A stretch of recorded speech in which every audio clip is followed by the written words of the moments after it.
बिस्मिल्लाहिर्रहमानिर्रहीम रब्बिश्रह ली सदरी वयस्सिर ली अमरी वाहलुल उक़दतम मिन लिसानी यफ़क़हू क़ौली। Doctor Nuzrat Aamna from simplify radiology. चलते हुए या सोते हुए अचानक टांग के पट्टों का खिंच जाना या लेग क्रैम्प्स, जिसको आम जुबान में कड़ल पड़ जाना कहते हैं, बहुत तकलीफ़देह सिचुएशन होती है।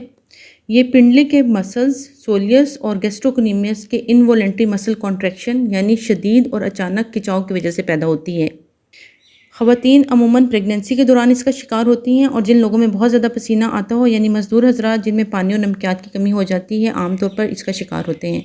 जो लोग दिन में बहुत ज़्यादा मुसलसल काम करते हैं और थक जाते हैं और दरमियान में रेस्ट नहीं करते, रात को क्रैम्प्स पड़ने की शिकायत करते हैं। वो लोग जो ज़्यादा स्ट्रेचिंग एक्सरसाइजेज करते हैं और रिलैक्सिंग एक्सरसाइजेज नहीं करते हैं, वो भी मसल क्रैम्प्स या लेग क्रैम्प्स की कंप्लेंट करते हैं। डायबिटिक पेशेंट में भी क्रैम्प्स पड़ने के चांसेस ज़्यादा होते हैं। वो लोग जो स्ट्रेस लेते हैं, उनमें भी हार्मोनल इम्बैलेंस की वजह से, एसिडिक एनवायरनमेंट होने की वजह से लेग क्रैम्प्स पड़ने के चांसेस ज़्यादा होते हैं।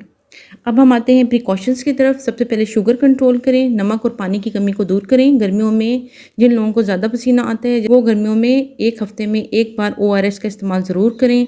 पानी, नमकियात की कमी को पूरा करने के लिए ORS इस्तेमाल करें, नींबू पानी इस्तेमाल करें, तरबूज, खीरे, खरबूजे का इस्तेमाल करें। गर्मी से बचने की कोशिश करें। ज़्यादातर काम कोशिश करें कि धूप से बचकर करें।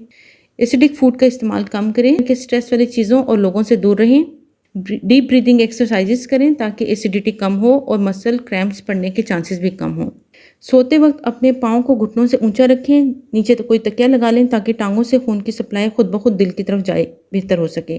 पिंडलियों की पट्ठों में ऑयल से नीचे से ऊपर की तरफ मसाज करें ताकि खून की सर्कुलेशन इम्प्रूव हो सके।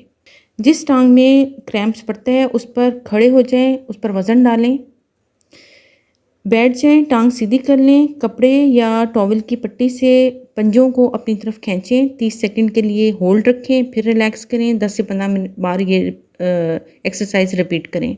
दीवार के साथ खड़े हो जाएं, हाथ का सहारा ले लें और बार बार पाँव और एड़ियों पर खड़े होने की प्रैक्टिस करें। इस तरह से आप मुसलसल पिंडली के पट्टों को रिलैक्स और कॉन्ट्रैक्ट करेंगे। इस तरह करने से मसल क्रैम्प्स की शिद्दत में कमी आ जाती है।